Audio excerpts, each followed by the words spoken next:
Welcome back students. अब हम लोग एक्सरसाइज 3.6 के सेकंड क्वेश्चन के तीनों पार्ट्स को सॉल्व करेंगे। एक्चुअली ये तीनों पार्ट्स मोस्ट इंपॉर्टेंट है आपके एग्जामिनेशन पॉइंट ऑफ व्यू से, चाहे वो स्टैंडर्ड क्वेश्चन पेपर हो या बेसिक मैथमेटिक्स पेपर हो। हर एक क्वेश्चन पेपर में इन तीनों क्वेश्चंस में से एक क्वेश्चन मिलने की प्रोबेबिलिटी सबसे ज्यादा है। देखिए हमारा फर्स्ट रोमन पार्ट का आ गया, Ritu can row downstream 20 kilometre in 2 hours and upstream 4 kilometre in 2 hours. Find her speed of rowing in still water and the speed of current. Downstream का मतलब होता है धारा के बहाव के साथ और अप स्ट्रीम का मतलब होता है धारा के बहाव के विपरीत। तो इस तरह के क्वेश्चंस में आपको याद रखना है कि हम जो भी स्पीड ऑफ स्ट्रीम मानेंगे और ऋतु की जो एक्चुअल स्पीड मानेंगे, डाउन स्ट्रीम जब भी कहा जाए तो हमें दोनों स्पीड्स को जोड़ देना है। अप स्ट्रीम का मतलब है कि ऋतु इस तरफ जाएगी, धारा का बहाव उसको अवरोध पैदा करेगा। उस केस में हमें ऋतु की स्पीड से धारा की स्पीड घटा देना है, यानी स्पीड ऑफ करंट सब्ट्रैक्ट कर देना है एक्चुअल ऋतु की स्पीड से। अगर ये चीज आपको याद है तो आप लोग इस तरह के क्वेश्चंस को हमेशा सॉल्व कर सकते हैं इजीली।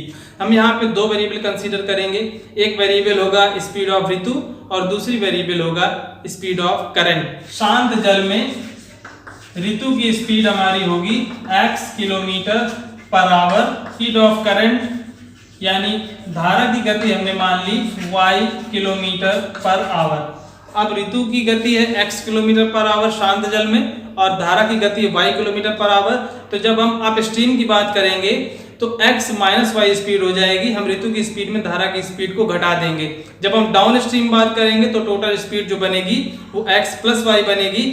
धारा की गति ऋतु की गति को सपोर्ट करेगी, उसको उसी ओर धक्का देगी। तो यहाँ पे हम मानेंगे अप स्ट्रीम स्पीड, जैसे ही आपने अप स्ट्रीम स्पीड और डाउन स्ट्रीम स्पीड सही से लिख ली तो आपको सवाल लगाने में कठिनाई नहीं होगी। अप स्ट्रीम स्पीड हो जाएगी x minus y kilometre per hour और डाउन स्ट्रीम स्पीड हो जाएगी डाउन स्ट्रीम स्पीड होगी x plus y kilometre per our.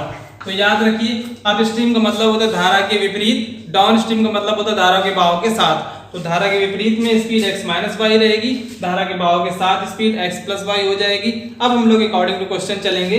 देखिए फर्स्ट कंडीशन कही जा रही है, फर्स्ट कंडीशन में बोल दिया गया कि Ritu can row downstream 20 kilometre in 2 hours.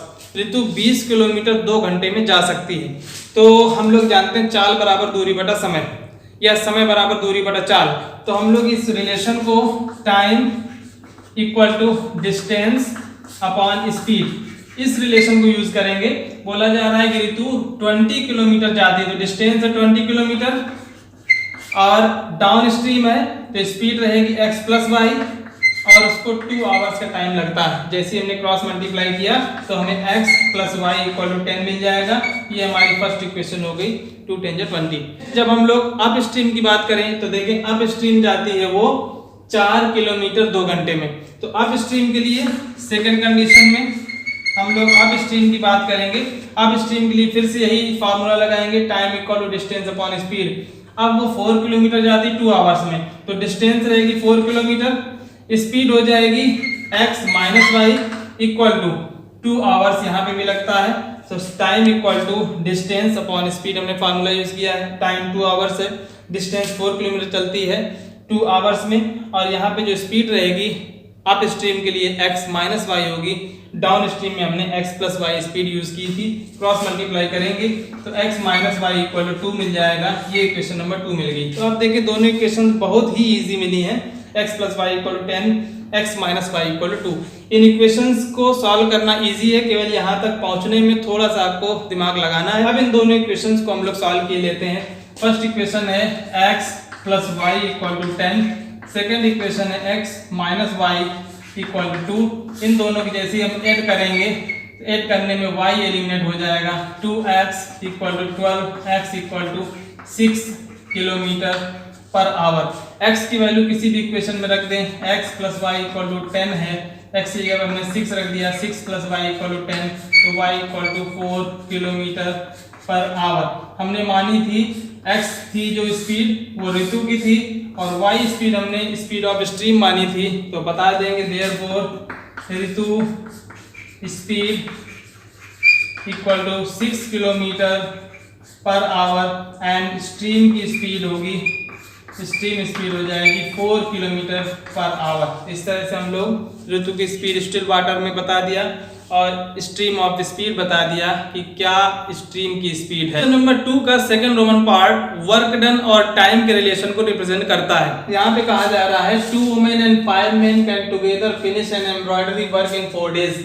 2 महिलाएं और 5 पुरुष मिलकर किसी काम को 4 दिन में कर लेते हैं, जबकि 3 महिलाएं और 6 पुरुष मिलकर किसी काम को 3 दिन में करते हैं। Find the time taken by 1 woman alone to finish the work and also that taken by 1 man alone. आपको ये बताना है कि एक औरत अकेले उस काम को कितने दिनों में कर सकती है और एक आदमी उस काम को कितने दिनों में अकेले कर सकता है। तो जो ये रिलेशन होता है काम का और समय का जो संबंध होता है ये इनवर्स प्रोपोर्शन है। आप लोगों ने 8th क्लास में पूरा चैप्टर पढ़ा है direct and inverse proportion.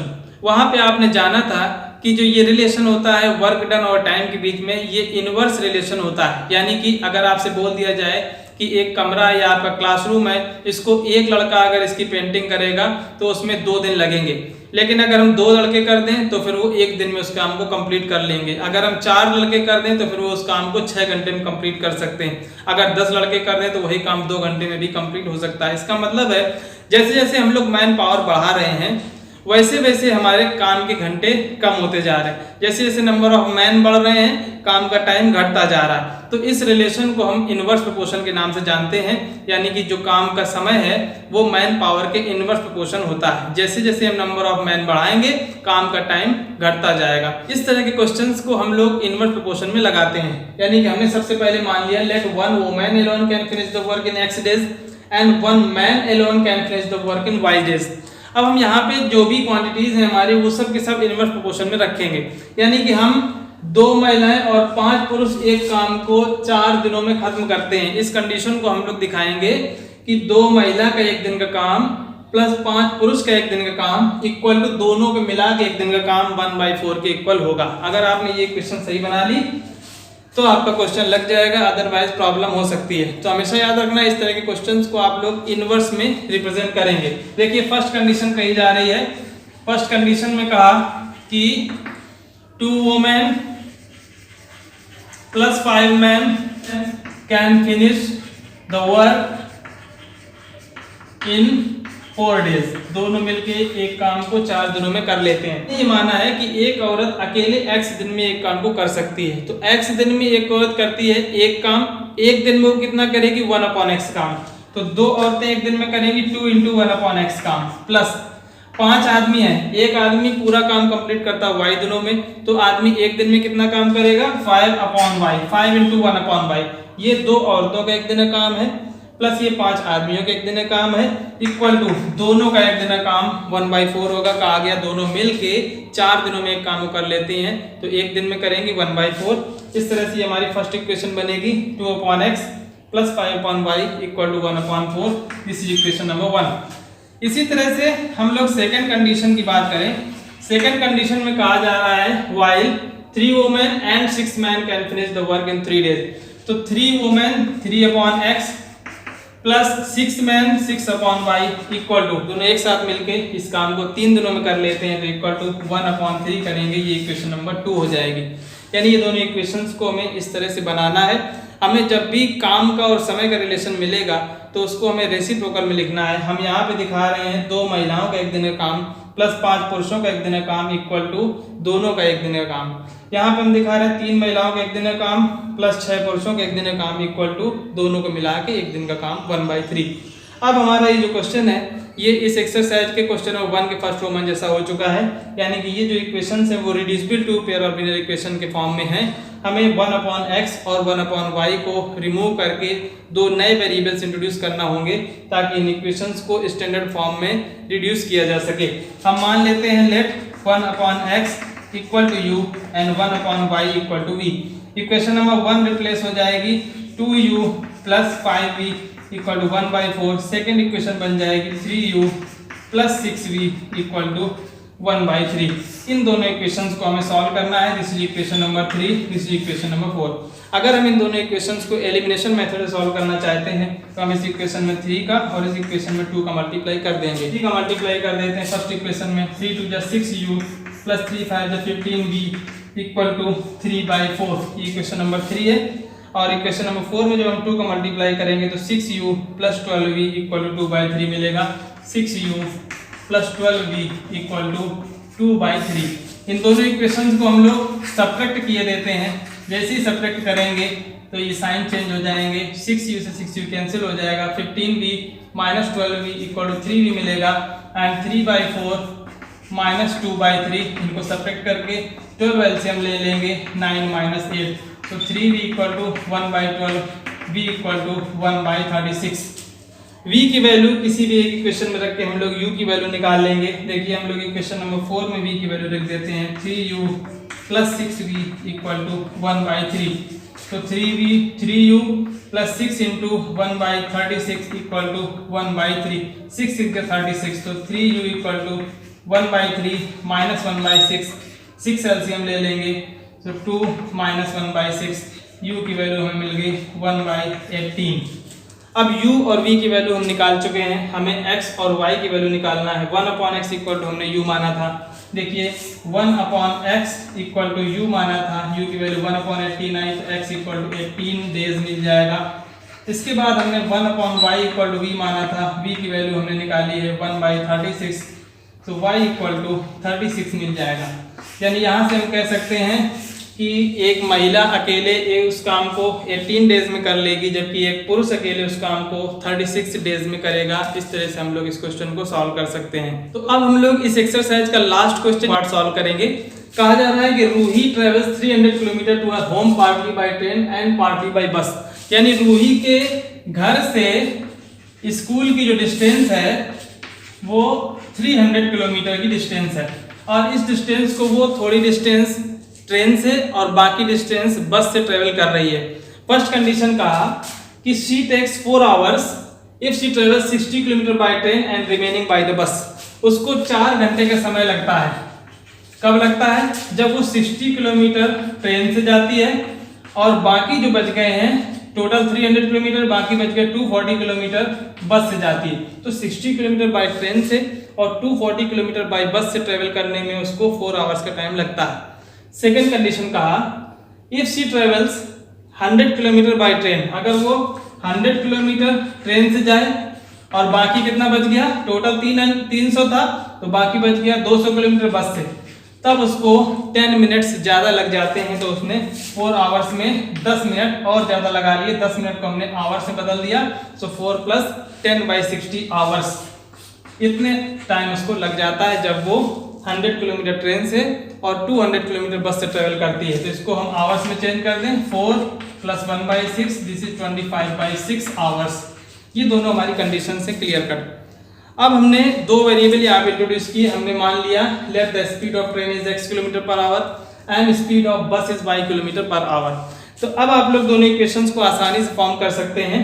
60 kilometre ये टाइम है, 60 किलोमीटर ट्रेन से जाने में लगा समय, time travelling by the train 60 kilometre, समय बराबर दूरी बटा चाल होता है, time equal to distance upon speed. तो 60 किलोमीटर जाने में कितना टाइम लगेगा, डिस्टेंस 60 अपॉन स्पीड, ट्रेन की स्पीड हमने मानी x तो 60 अपॉन x हो जाएगा, प्लस 240 किलोमीटर बस से ट्रेवल करने में लगा समय, समय बराबर distance upon speed, distance 240, speed बस की हमने y किलोमीटर पर आवर मान ली है। तो फर्स्ट इक्वेशन बन जाएगी 60 upon x plus 240 upon y equal to 4 hours. This is first equation.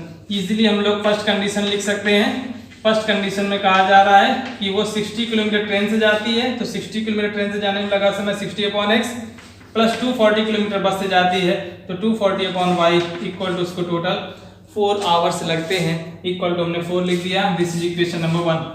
Second condition में अब हम लोग देख लेंगे। सेकेंड कंडीशन कही जा रही है कि जब वो 100 किलोमीटर ट्रेन से जाती है 100/x प्लस 200 किलोमीटर बस से जाती है 200/y, तब उसको टाइम लगता है 25/6 hours. This is equation number 2। तो इस तरह से हमें इक्वेशन नंबर 1 और इक्वेशन नंबर 2 फॉर्म कर ली है।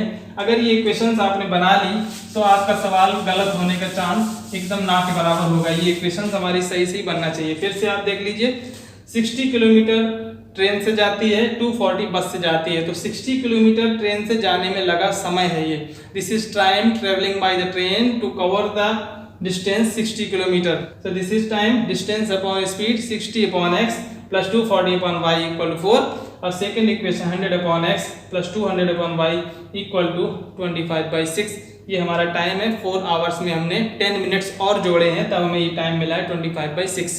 अब इन दोनों इक्वेशंस को हम देखें, ये हमारा स्टैंडर्ड फॉर्म नहीं है, ये equations reducible to pair of linear equations in 2 variable हैं। तो इन दोनों इक्वेशंस को हम लोग रिड्यूस करने के लिए 2 नए वेरिएबल्स इंट्रोड्यूस करेंगे। Let 1/x equal to u and 1/y equal to v। दोनों इक्वेशंस हमारी रिड्यूस हो जाएंगी 60u plus 240v equal to 4 and 100u plus 200v equal to 25/6। इन दोनों इक्वेशंस को हम लोग किसी भी मेथड से सॉल्व करने की कोशिश करेंगे। This is equation number 3 and 4। अगर हम इन दोनों इक्वेशंस को सब्स्टिट्यूशन मेथड से सॉल्व करें तो देखिए हम लोग इक्वेशन नंबर 3 से u की वैल्यू निकाल लेंगे, हमें मिल जाएगा 60u equal to 4 minus 240v। तो यहाँ से u की वैल्यू मिल जाएगी 4 माइनस 240v डिवाइडेड बाई 60। इस u की वैल्यू को हम लोग इक्वेशन नंबर 4 में रिप्लेस करेंगे तो हमें v की वैल्यू मिल जाएगी। देखते हैं, इक्वेशन नंबर 4 है 100u plus 200v equal to 25/6। हम u की जगह पे लिखेंगे 100 into 4 minus 240v divided by 60 plus 200v equal to 25/6। ये 0 से 0 कैंसिल, 2 5 जा 10, 2 3 जा 6। अब हम लोग 3 एलसीएम ले लेंगे, ये हमें मिल जाएगा 5 4 जा 20 माइनस 4 जा 20, 5 2 जा 10 plus 2 1200v plus 3 into 200 this is 600v equal to 25/6। 3 2 जा 6, क्रॉस मल्टीप्लाई कर दें, 2 into 20 minus 1200v plus 600v, हमें माइनस के 600v बच जाएंगे इक्वल टू 25। 2 का मल्टीप्लाई कर दिया, 40 minus 1200v equal to 25 minus 1200v equal to 25 minus 40, so minus 1200v equal to minus 15, v equal to 15/1200 equal to 1/80 मिल गया हमें। v की वैल्यू को हम यहाँ पे रखेंगे तो हमें u की वैल्यू मिल जाएगी। देखिए u इक्वल टू मिल जाएगा 4 माइनस 240 इंटू 1/80 डिवाइडेड बाई 60, 8 3 जा, तो ये हमें मिल गया 1/60। u की वैल्यू 1/60 मिल गई। अब हम u और v की वैल्यू वापस रिप्लेस करेंगे x और y के टर्म्स में, तो हमें x और y की वैल्यू मिल जाएगी। 1/x इक्वल टू हमने u माना था, 1/x इक्वल टू u की वैल्यू मिली 1/60, तो x की वैल्यू मिल गई 60। सेकंड हमने 1/y इक्वल टू v माना था, v की वैल्यू निकाली 1/80, तो y की वैल्यू मिल गई 80। हमें देखिए क्या माना था हमने, x माना था speed of train, so speed of train हो जाएगी 60 किलोमीटर पर आवर, और स्पीड ऑफ बस हमने मानी थी 80 किलोमीटर पर आवर। तो अब हम लोग लास्ट में बता देंगे, स्पीड ऑफ ट्रेन की स्पीड हो जाएगी 60 किलोमीटर पर आवर और बस की स्पीड हो जाएगी 80 किलोमीटर पर आवर। इस तरह से हमारा क्वेश्चन कंप्लीट होता है। होप आप लोग समझ गए होंगे।